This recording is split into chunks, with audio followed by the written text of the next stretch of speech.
Hello guys, ഞാനിന്ന് ഉണ്ടാക്കുന്ന ഒരു തട്ടിക്കൂട്ട് മീൻകറിയാണ് കേട്ടോ. ആദ്യം തന്നെ കറിച്ചട്ടി എടുത്ത് അടുപ്പിൽ കയറ്റുക. പ്രത്യേകം ശ്രദ്ധിക്കുക, വെള്ളം വെറ്റിയതിനു ശേഷം മാത്രം എണ്ണ ഒഴിക്കുക. എണ്ണ മര്യാദയ്ക്ക് നോക്കണ്ടേ. എണ്ണയിലോട്ട് ലേശം ഉലുവ ഇടുക.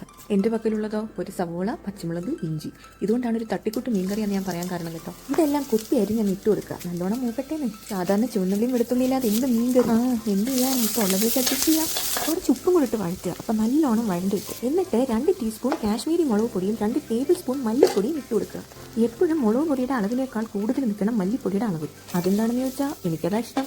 എല്ലാം കൂടി നല്ലോണം മൂപ്പിച്ചെടുക്കുക. നല്ലോണം പച്ചമണം മാറണം. അത് കഴിഞ്ഞ് ഒരു 1.5 കപ്പ് വെള്ളം ഒഴിച്ച് നല്ലോണം കലക്കിയെടുക്കുക. അതിലേക്ക് കഴുകി വൃത്തിയാക്കി വെച്ചിരിക്കുന്ന കേര പീസുകൾ ഇട്ട് കൊടുക്കുക. എരിവ് കുറഞ്ഞു പോയെന്ന് തോന്നിയവർക്ക് ഒരു പച്ചമുളകും കീറിയിടാം. ഇതാണ് നമ്മുടെ മെയിൻ ഐറ്റം, കുടംപുളി. കൂടിയാൽ ഒട്ടും കുറയാൻ പാടില്ല. അടുത്ത മെയിൻ ആള് കറിവേപ്പില. ഇത് ഒട്ടും കുറയാൻ പാടില്ല കേട്ടോ. ഇത് വീട്ടിലത്തെയാണേ.